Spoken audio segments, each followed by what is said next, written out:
Welcome back to another session on inclusive leadership. So, we're going to talk a little bit about this idea of unconscious bias and cognitive control.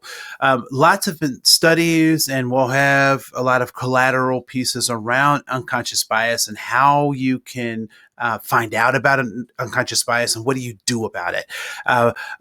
I also want to add something a little bit different because a lot of times we focus on that, but I also want to focus on this idea of this concept of cognitive control. And so some of you may be asking yourself, well, what is cognitive control? Well, stay tuned. So we'll find out in just a second.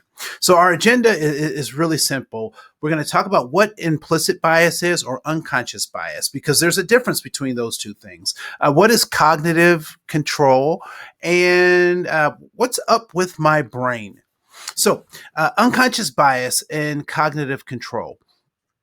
So how many of us have a fear of something, right? So for me, it's not necessarily big hairy spiders, although they fall into a category all on their own. I have, and for me, it's mice. And it's not the mouse itself, it's the scurrying of the mouse. I mean, it's just something about the little feet moving, like, ugh. And then, it's just, ugh, it gets me, right?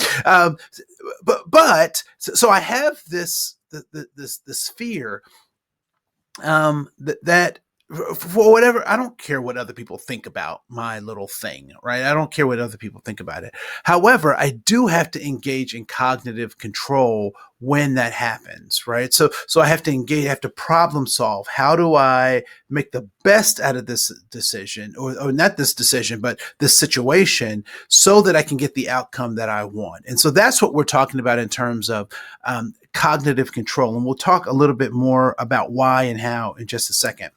So here is another video I want you to pay some attention to in the slide deck. As one day, the supervisor took the same with this. And so this is what I wanted to get to, talking about our brain. And so we use the triune brain model to kind of think about our brain in three different ways. One is the what folks in pop psychology might refer to as the reptilian brain, or the primary brain, which you'll see there in lime green.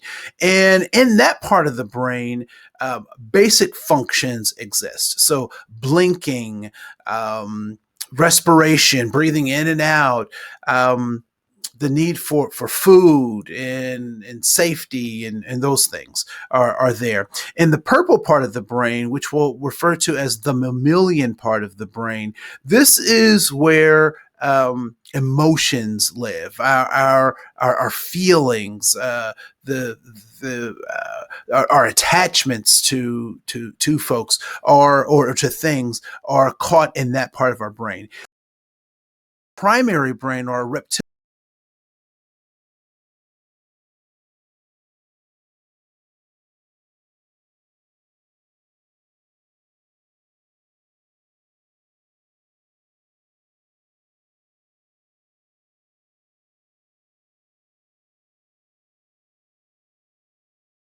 brain kicks in and says, we need safety, we need security, we need belonging. And this is the part of our brain that goes after those things.